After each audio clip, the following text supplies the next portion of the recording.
Aujourd'hui, les forces de défense israéliennes ont mené une opération magistrale, perturbant astucieusement les plans élaborés de l'ennemi. Ils ont découvert l'emplacement stratégique où l'organisation terroriste Hamas a tissé son réseau de tromperie, axé sur la production clandestine de roquettes à longue portée utilisées pour attaquer les villes israéliennes ces dernières années. Dans une opération mêlant ruse et courage, les forces de défense israéliennes ont révélé que ces projectiles mortels avaient été fabriqués furtivement, cachés sous l'imposante route principale qui traverse la bande de Gaza du nord au sud. Dans un jeu d'esprit et de stratégie, les membres de la prestigieuse 188e brigade blindée et de l'éminente brigade d'infanterie Golani ont mené des opérations tactiques au camp de Bur, stratégiquement situé dans la région centrale de Gaza. Ces dernières semaines, ces courageux soldats ont rencontré ce que les forces de défense israéliennes, FDI, ont qualifié de « bastion terroriste », un nid obscur de fabrication d'armes. Un constat qui met en lumière le dévouement inlassable des forces de sécurité dans leur quête inlassable de vérité et de sécurité pour la nation. Chaque étape de cette opération a été méticuleusement exécutée, révélant les prouesses des forces de défense israéliennes dans la découverte des menaces cachées qui se cachent dans l'ombre. Cette réalisation symbolise non seulement une victoire tactique, mais aussi un rappel de la résilience et de la détermination de l'État d'Israël à sauvegarder la paix et la sécurité de ses citoyens. Dans cette histoire épique de courage et de ruse, les forces de défense israéliennes ont une fois de plus démontré leur capacité à faire face aux défis adverses et à préserver l'intégrité de la nation. Le « bastion terroriste » a été démantelé, marquant une étape importante dans la lutte constante pour la paix au milieu de la complexité du conflit dans la région. Selon les forces de défense israéliennes, FDI, l'usine de fabrication de roquettes située le long de la route Salah Adin à Buj, qui s'étend sur environ 1,5 km, apparaît comme le plus grand complexe découvert à ce jour dans la bande de Gaza. Les forces de défense israéliennes, FDI, ont proposé à plusieurs groupes de médias une visite guidée détaillée des installations, révélant l'ampleur de cette enclave stratégique.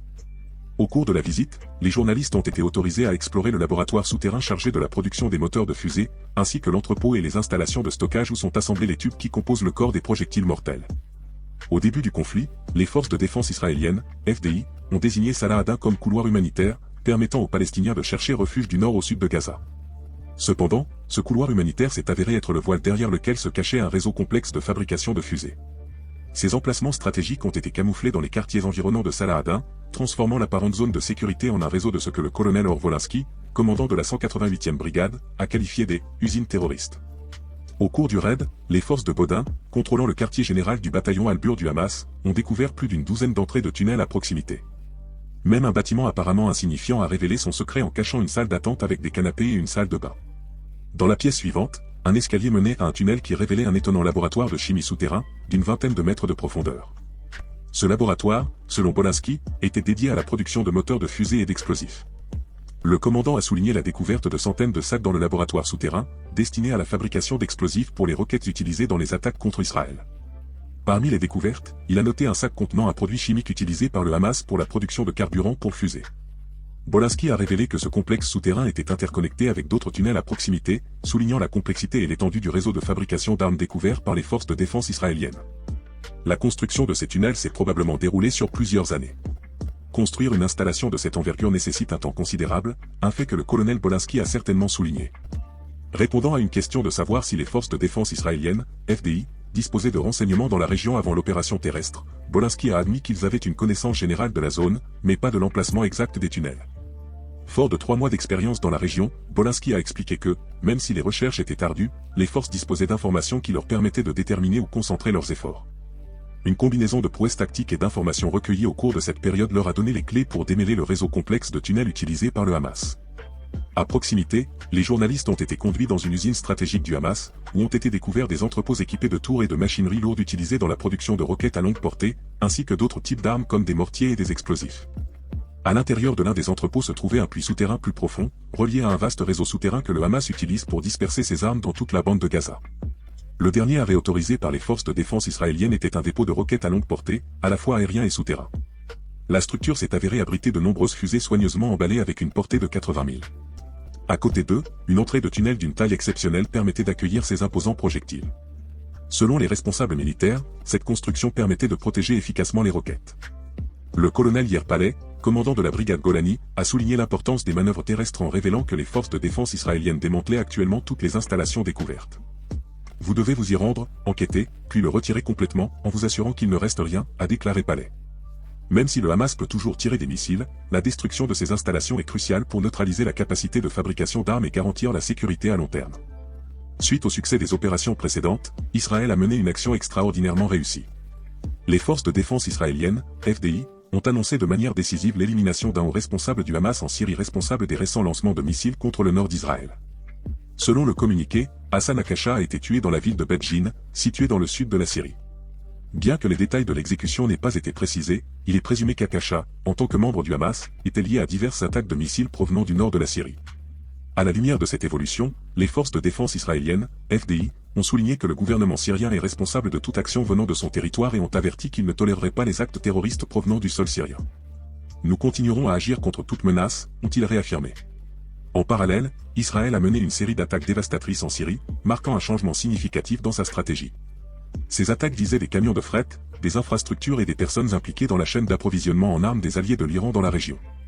Des sources, dont un responsable du renseignement militaire syrien et un commandant de l'alliance régionale qui soutient Damas, ont révélé qu'Israël avait modifié sa tactique après l'attaque d'un membre du Hamas sur le territoire israélien le 7 octobre et les campagnes de bombardement qui ont suivi à Gaza et au Liban. Sega Esta Fuentes, Israël, a pesar de anneaux de attaques selectivo en Syria vinculado a Iran y Hezbollah, ha intensificado sus ataques aéreo, apuntando no solo a zona específica, sino también a las transferencias de armas y los sistemas de defensa antiaérea iraniens LTI. Ce changement d'approche indique une nouvelle position, dans laquelle Israël ne fait plus preuve de prudence lorsqu'il s'agit d'infliger des pertes considérables au Hezbollah. L'intensification de la campagne aérienne a entraîné la mort de 19 membres du Hezbollah en Syrie au cours des 3 derniers mois, soit plus du double du total enregistré pour l'ensemble de 2023. Simultanément, plus de 30 militants du Hezbollah ont perdu la vie dans les bombardements israéliens au sud du Liban au cours de la même période. La stratégie israélienne a évolué, adoptant des frappes aériennes plus meurtrières et plus fréquentes, ouvrant ainsi un nouveau chapitre dans la dynamique complexe de la région. Bien que l'armée israélienne ait choisi de ne pas répondre directement à ces questions, un haut responsable israélien, sous couvert d'anonymat, a fourni des informations cruciales aux journalistes. Selon cette source, le Hezbollah a lancé la récente série d'hostilités le 8 octobre et la réponse d'Israël a été de nature défensive. Le chef d'état-major israélien, interrogé il y a un mois sur la possibilité d'une attaque en Syrie, a souligné que les forces israéliennes opéraient dans toute la région, prenant toutes les mesures nécessaires pour montrer leur ferme volonté de défense. Malgré les années qui se sont écoulées depuis qu'Israël a commencé à attaquer des sites liés à l'Iran en Syrie, des sources indiquent qu'Israël évite, dans la mesure du possible, d'éliminer les membres du Hezbollah.